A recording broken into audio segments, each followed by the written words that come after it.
In this class, we will discuss about how electricity is distributed from the power generating station to our household, to industrial belt, to light industries, to heavy industries, etc. প্রথমে যেটা হয়, এখানে পুরোটা আঁকা নেই, power station, সেখানে electricity generated হচ্ছে। এই পাওয়ার স্টেশন থেকে ইলেকট্রিসিটি জেনারেটেড হচ্ছে সেটা কিন্তু it is not directly transmitted আমাদের কাছে, কনজিউমারদের কাছে কিন্তু ডিরেক্টলি ট্রান্সমিটেড হয় না।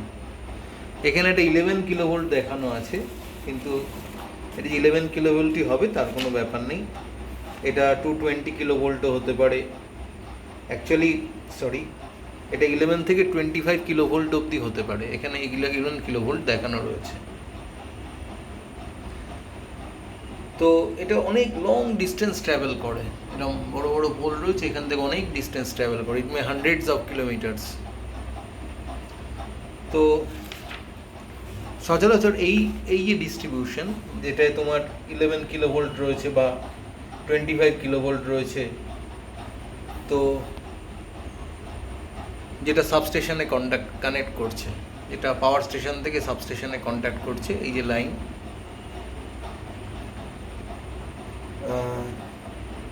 এটাকে মেইনলি বলা হয় ফিডার। এখান থেকে কিন্তু কোনো ট্যাপিংস নেওয়া হয় না, এখান থেকে কোনো কানেকশন তৈরি করা হয় না। সেই জন্য কারেন্টটা সেম থাকে থ্রু আউট। গ্রিড সাবস্টেশনে যখন আসছে কারেন্টটা সেম থাকছে। এবার এখানে অনেক সমস্যা আছে পাঠানোর। কি সমস্যা আছে? কারণ এনার্জি কতটা লস হচ্ছে, তারের মধ্যে দিয়ে পাঠানো হচ্ছে, ওয়্যারের মধ্যে দিয়ে এনার্জি লস হতে পারে এই ফর্মুলা অনুযায়ী I²RT, Joule's law of heating effect থেকে আসছে। I²RT মানে এনার্জিটা directly proportional to the square of the current. বাকি কী আছে আমি দেখছি না।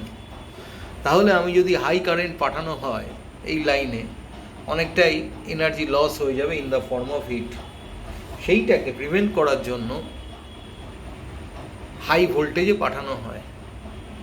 পাওয়ার হচ্ছে ভোল্টেজ ইন্টু কারেন্ট। তো একই পাওয়ার রাখতে গেলে যদি কারেন্ট কমাই তাহলে হাই ভোল্টেজে রাখতে হবে। কারেন্ট যদি কম পাঠানো হয় হাই ভোল্টেজে, তাহলে সুবিধা হচ্ছে এই আইটা কমে গেলে এনার্জি লসটা কমে যাবে। That is the reason why high voltage, the current is sent at high voltage. তাহলে কেন হাই ভোল্টেজে পাঠানো হয় এটা আমরা জানতে পারলাম। এবার বিষয়টা হচ্ছে যে হাই ভোল্টেজে যে পাঠাবো তার জন্য 11 কিলোভোল্ট তো জেনারেটিং পাঠানো হচ্ছে, কিন্তু আমরা হাউস হোল্ডে তোমার আমার বাড়িতে 240 ভোল্ট লাগে। তাহলে এত ভোল্টেজ কেন পাঠানো হচ্ছে? এটা শুধু 11 না, ইট মে বি 25, 11 to 25 কিলোভোল্ট প্রায় বলতে গেলে। তাহলে এই ফিডার থেকে এখান থেকে বিভিন্ন দিকে চলে যাচ্ছে পাওয়ার স্টেশন থেকে। It runs hundreds of kilometres to grid substation. এই যে তারের মধ্যে দিয়ে পাঠানো হয়, এই যে তারগুলো মেইনলি যেগুলো হাই ভোল্টেজের তার, সেটা অ্যাকচুয়ালি বলা হয় হাই টেনশন ওয়্যার। এই হাই টেনশন তার ব্যবহার করার দরকারটা কোথায়, বা এইচটি ওয়্যারটা কি? এটা করা হয় কি, অনেকগুলো সারফেস এরিয়াটা বড় করা হয়, অনেকগুলো ওয়্যারকে উন্ড আপ করে সারফেস এরিয়া বাড়ানো হয় আর লো রেজিস্ট্যান্সে নেওয়া হয়। এতে সুবিধা হয় কি, রেজিস্ট্যান্স কমে গেলে এনার্জি লসটাও কম হয়, আর সারফেস এরিয়া বেড়ে গেলে তোমার হিটিং এফেক্টটাও, তোমার রেজিস্ট্যান্সটা আরও কমে যাবে সারফেস এরিয়াসটা বেড়ে গেলে। সো এই দুটো একসাথে কম্বাইন করে হাই টেনশন ওয়্যারটাকে সুবিধা করে দেয়। তাহলে হাই টেনশন ওয়্যারটা কী থাকে? লো রেজিস্ট্যান্স থাকে আর লার্জ সারফেস এরিয়া থাকে। রেজিস্ট্যান্স কেন লো রাখা হয়? তাহলে হেভি কারেন্ট পাস করতে পারবে। সারফেস এরিয়া কোনো বড় রাখা হয়, তাহলে যেটা গরম হয় যদি তাহলে সেই হিটটাকে রেডিয়েট করতে পারবে সারাউন্ডিংসে খুব quickly. That is the reason low resistance thick wire is taken. কী করে তৈরি করা হয়? Large number of wire is twisted together, keeping insulated from each other. এইভাবে হাই টেনশন ওয়্যার তৈরি করা হয় লং ডিস্টেন্স কমিউনিকেশন, একই সাথে এনার্জি লসটা মিনিমাইজ করা হয়। এরপর যেটা পাঠানো হয় সেটা চলে যায় গ্রিড সাবস্টেশনে। এখানে গ্রিড সাবস্টেশন দেখানো রয়েছে। এখানে একটা স্টেপ আপ ট্রান্সফরমার থাকে। ট্রান্সফরমার শুধুমাত্র অল্টারনেটিং কারেন্টেই কাজ করে, এবং অল্টারনেটিং কারেন্ট নেওয়ার সুবিধা হচ্ছে এটাকে স্টেপ আপ স্টেপ ডাউন করা যায়, মানে ভোল্টেজ বাড়ানো কমানো যায়। এটা ডাইরেক্ট কারেন্টে করা যায় না। এটা একটা বড় কারণ কেন অল্টারনেটিং কারেন্টই জেনারেট করা হয় আর পাঠানো হয়। তাহলে গ্রিড সাবস্টেশনে এটা একটা ট্রান্সফরমার, এটা একটা এসি গ্রাফ, এটা একটা এসি গ্রাফ, এটা স্টেপ আপ ট্রান্সফরমার। এটা ডিটেলটা আমরা পড়ব পরের চ্যাপ্টারে। স্টেপ আপ ট্রান্সফরমার দিয়ে 11 কিলো ভোল্টকে প্রায় 12 টাইমস বাড়িয়ে দেওয়া হলো, 132 কিলো ভোল্ট করে দেওয়া হলো। ভোল্টেজ হাই করার সুবিধা কি? এনার্জি লসটা মিনিমাইজ হবে। তাহলে হাই ভোল্টেজে হাই টেনশন ওয়্যার দিয়ে মেইন সাবস্টেশনে এলো। সেখানে স্টেপ ডাউন ট্রান্সফরমার আছে, 132 কিলো ভোল্টকে আরও 33 কিলো ভোল্টে নামানো হলো। এই 33 কিলো ভোল্ট এখান থেকে কিছুটা হেভি ইন্ডাস্ট্রিতে চলে যাবে, আর 33 কিলো ভোল্টে কিছুটা কমিয়ে 25 কিলো ভোল্ট তার আশেপাশে রেলওয়ে নেটওয়ার্কে চলে যায়। আবার একটা ইন্টারিম সাবস্টেশনে আসে, সেখানে স্টেপ ডাউন ট্রান্সফরমার থাকে। SDX ফর্ম মানে হচ্ছে স্টেপ ডাউন ট্রান্সফরমার, মানে সব স্টেপ ডাউন ব্যবহার করা হচ্ছে, যেখানে ভোল্টেজটা কমিয়ে দিচ্ছে। ট্রান্সফরমার নামটা সিউডোনিম, এটা কিছুই ট্রান্সফর্ম করে না। এটার কাজ হচ্ছে ভোল্টেজ বাড়ানো বা কমানো, স্টেপ আপ করা বা স্টেপ ডাউন করা। স্টেপ ডাউন করা মানে ভোল্টেজ কমানো। তাহলে স্টেপ ডাউন করে মানে 33 কিলো ভোল্টকে প্রায় 3 টাইমস কমিয়ে লাইট ইন্ডাস্ট্রিতে চলে গেল, লাইট ইন্ডাস্ট্রিয়াল বেল্টে। সেখানে লাইট ইন্ডাস্ট্রি যারা করবে তারা এইটা পাবে। আর 11 কিলো ভোল্টে কনভার্ট করে সিটি সাবস্টেশনে চলে গেল। সিটি সাবস্টেশনে 11 কিলো ভোল্ট আবার step down transformer, 240 volt 50 hertz cycle.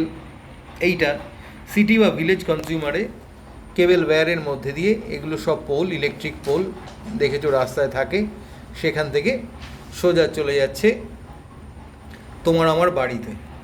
বাড়ির সিচুয়েশানটা কীরকম হয়? যখন এই তারটা এলো, এইটা হচ্ছে ইলেকট্রিক পোল তোমার বাড়ির সামনে। সেখান থেকে 3টে তার আসে, একটাকে বলে লাইভ ওয়্যার বা ফেজ ওয়্যার, একটাকে নিউট্রাল ওয়্যার বলে, একটা আর্থ ওয়্যার বলে। দেখো একটা ফিউজ লাগানো হয়েছে আর্থ ওয়্যারের মধ্যে, একটা ফিউজ লাগানো রয়েছে। প্রশ্ন হলো ফিউজটা কি? ফিউজ একটা সেফটি ডিভাইসের কাজ করে।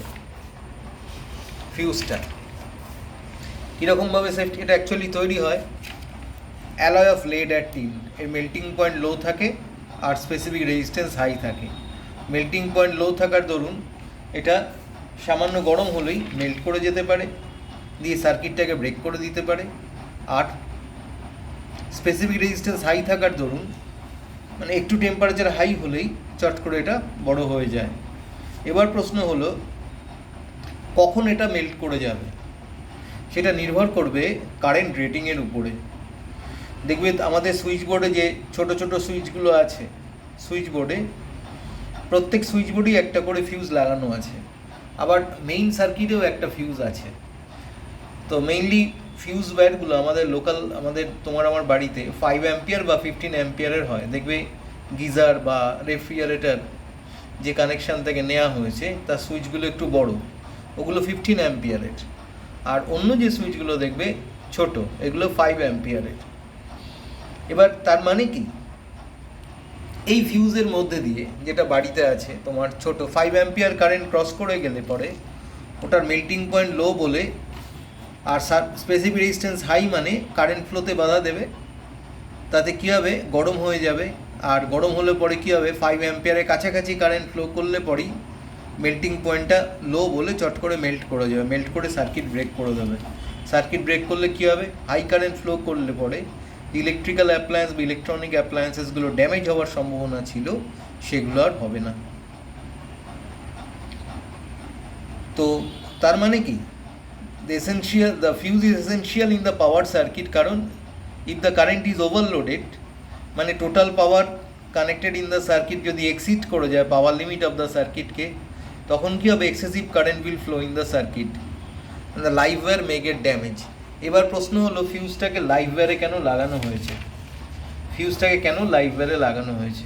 সবসময় সুইচ বা ফিউজ ওয়্যার লাইভ ওয়্যারেই লাগানো হয়। এটা মনে রাখতে হবে যে এই তিনটে তার দিয়ে যে কারেন্ট ঢুকছে, লাইভ ওয়্যার বা ফেজ ওয়্যার, নিউট্রাল ওয়্যার বা আর্থিংয়ের ওয়্যার। নিউট্রাল ওয়্যার 0 ভোল্টে থাকে, আর আর্থিংয়ের ওয়্যারও 0 ভোল্টে থাকে, মানে সেম পোটেনশিয়ালে থাকে। অ্যাকচুয়ালি নিউট্রাল আর আর্থ ওয়্যারটা একসাথে কানেক্ট করা থাকে লোকাল সাবস্টেশনে, তার ফলে কি হয়, এটা একই পোটেনশিয়ালে থাকে, মানে 0 ভোল্টে থাকে নিউট্রাল আর আর্থিংয়ের ওয়্যারটা। আর live wire, it carries the current from the source to the distribution board. It is carrying the current from source to the, this is the distribution board in our house. Source to distribution বোর্ডে live ওয়্যারটা কারেন্টটা নিয়ে যাচ্ছে, phase ওয়্যারও বলা হয়। আর neutral ওয়্যারটা কী করছে, return করছে কারেন্টটাকে back to the source. তার লাইভ ওয়্যার দিয়ে আসছে, নিউট্রাল ওয়্যার দিয়ে ফিরে যাচ্ছে। আর্থিংয়ের ওয়্যারটা এক্সট্রা সেফটি ডিভাইস প্রোভাইড করছে। তাহলে কেবল থেকে যখন পোলে আসছে, এই যে পোল থেকে যখন আমার বাড়িতে আসছে, তখন একটা ফিউজ অফ হাই রেটিং এটা কানেক্টেড করা হচ্ছে লাইট পোলে, ঠিক মিটারের আগে এটা করা হয়। এটাকে বলে কোম্পানি ফিউজ আর পোল ফিউজ। এই ফিউজটা যদি ব্রেক করে যায়, তাহলে বুঝতে হবে যে গণ্ডগোলটা এরকম এই দিকটায় আছে, মানে তোমার বাড়িতে গণ্ডগোল হয়নি। সেক্ষেত্রে ইলেকট্রিক সাপ্লাই ডিপার্টমেন্টকে খবর দিতে হবে। এই ফিউজে, কোম্পানি ফিউজ বা পোল ফিউজে তোমার আমার হাত দেওয়ার এখতিয়ার নেই। এই ফিউজের রেটিংটা ডিপেন্ড করে লোডের উপরে। 10 কিলোওয়াটের জন্য 50 অ্যাম্পিয়ার লাগানো থাকে।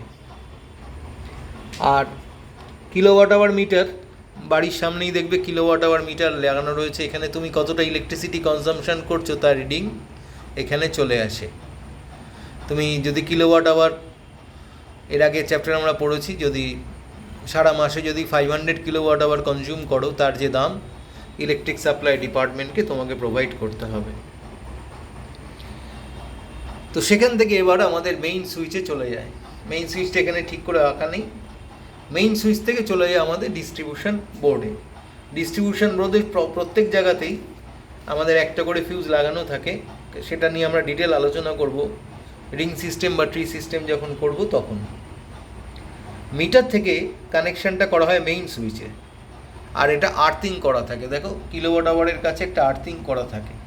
এখানে মিনিয়েচার সার্কিট ব্রেকারও থাকে। এই আর্থিংটা কেন হয়, আর্থিংই বা প্রয়োজনই বা কী?